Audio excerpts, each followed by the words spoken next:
Well, I want to thank you for joining us today. I do see some familiar faces out there. Some of you, obviously, I don't know. After our presentation today, we'd love to learn more about your projects.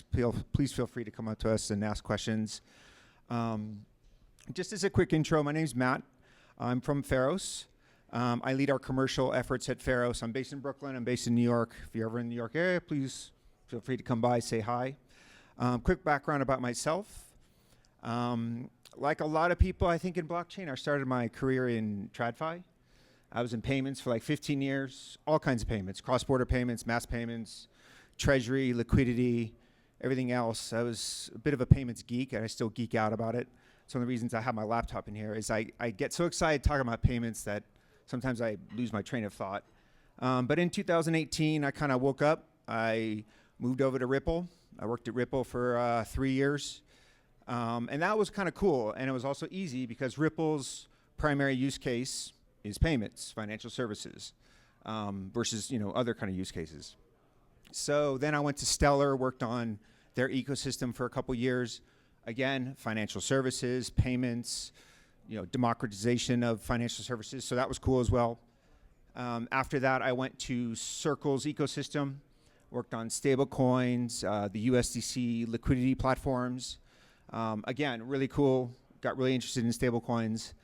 And then I just started working at Pharos. And that also gets me very excited because the use cases that we're working on at Pharos, again, me geeking out about financial services and payments, are very cool. Stable coins, liquidity, RWA, decentralized finance. So I'm very happy to be here. I'm learning a lot, and this is very exciting for me. So I'm glad we were able to take this time today. Let me see here. So, what is Pharos? Pharos is an ultra high performance EVM compatible layer 1 blockchain. And we say we're ultra high performance in that we are achieving 50,000 transactions per second. We are about 3 to 4 times faster than Monad. And I believe we are the first EVM compatible blockchain to achieve 2 gigagas per second in finality. So, all that added together, all that kind of deep tech and revolutionary tech added together, what we're doing is we're building what we call a global asset transaction network. Again, financial services, payments, DeFi, RWA. And that's kind of the genesis of the company. So here's just some high points. You can kind of read kind of our, what we've achieved thus far. Again, we've achieved 2 gigagas per second. We're doing some cool things about zero knowledge proof DID, zero knowledge proof on-chain KYT, which is going to improve performance. But just to take a step back here, it's interesting. The reason we were able to achieve a lot of this is the core leadership team at Pharos actually came from Ant Digital. The core researchers, the scientists, the data scientists, they came from Ant Digital. And I don't know if you're familiar with Ant Digital, but they're in the same umbrella of companies as Alipay.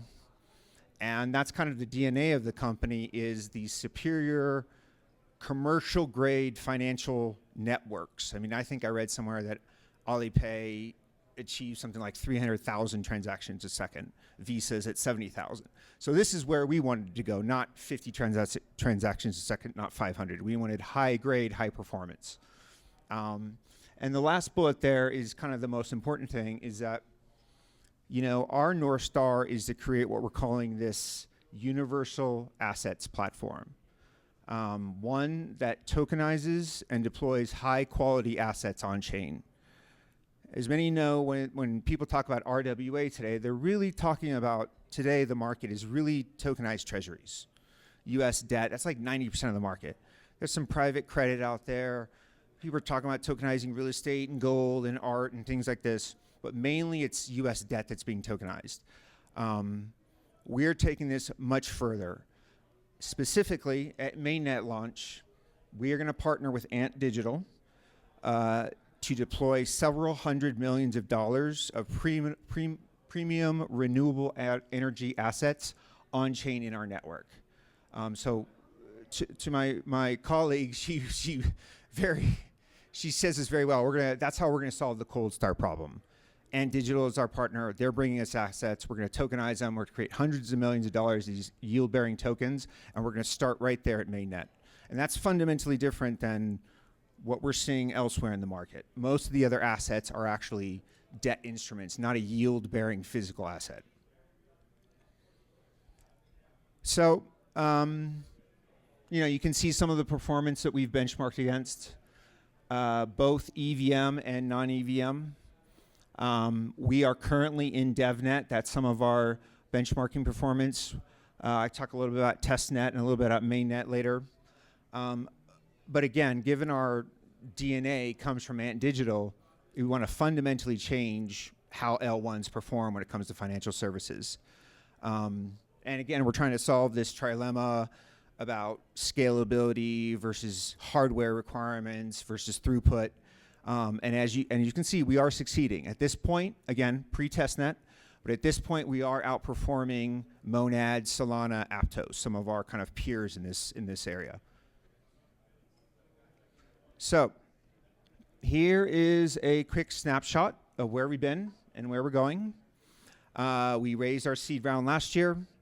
We're currently in DevNet right now. We'll launch testnet next month. And we'll also kick off kind of an ecosystem campaign. I'll talk a little bit more about that next month. We will launch our mainnet in Q3. And the interesting thing, like I said, our primary goal is RWA. That's why we call it RWA Fi. On mainnet launch, we're going to bring hundreds of millions of dollars of assets into our network that will be a yield-bearing asset. And we're very excited about that because in a declining interest rate environment with this tokenized treasuries I talked about, who knows how valuable those tokenized treasuries are going to be in a few years as we, proceed in this lower rate curve. So if we're getting these green energy assets from Ant's channels and they're yielding 7, 8, 9, 10% responsibly, we actually think there's going to be a huge demand for those kind of assets that are not speculative. That's actually a real physical asset generating that yield. So here is some of the things that we're doing for our ecosystem. Like other layer ones, we do have an ecosystem strategy. I would love to learn more about your projects and how we might be able to partner together. But here's just a high level of our plans. We have a global hackathon. Again, bridging the gap between TradFi and DeFi. Again, our use cases, RWA, payments, stablecoins. We have a DeFi kind of piece of that which we're pursuing, DEXs, wallets, lending, and restaking protocols. And then this is where I have to get our founder up here. He's got some stuff kind of far out in the future, AI plus DeFi, DPIN, and some other things which our stack should support. And then for this upcoming hackathon, we have approximately 300,000 allocated in prizes for builders who want to come and get involved early. And I would love to hear more about your projects and see if anyone here would like to participate. It's very exciting. But again, we're just getting started. So just to give a snapshot, I'm not going to go too much into it, but just to give you a snapshot of kind of how we think about our ecosystem, their kind of core building blocks. We have a stablecoin strategy. We may launch our own native stablecoin at some point to create value within our ecosystem. In the near term, we'll most likely bridge to Tether, Circle, and some of the others using XLR, Wormhole, etc. Obviously, we're talking to wallet providers to integrate our chain into their environment, example, MetaMask. And then we have some DeFi capabilities here. And again, you can see Ant Group is a big part of that DeFi strategy.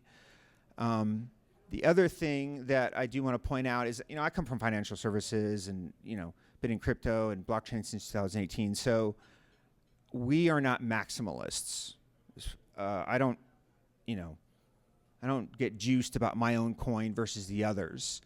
Money needs to transfer. It needs to break down the firewalls. So as such, we have a plan for wrapped BTC and ETH assets. Obviously, we're going to be bridging to these other stablecoins. Because as someone who kind of comes from financial services, I think a lot about trapped liquidity. And in fact, that's the cool thing about RWA in general is you're kind of unlocking these illiquid physical assets, and you're creating liquidity, which opens up to a whole new asset class. So we have a lot of plans there. I'd love to learn. If you have questions about that, please feel free. But it's very exciting, and I'm excited. I get excited just thinking about it. Here. So, in closing, past testnet launch, past mainnet, we have set up a fund.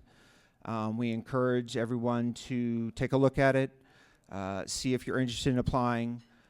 We assigned $20 million for this initial ecosystem fund.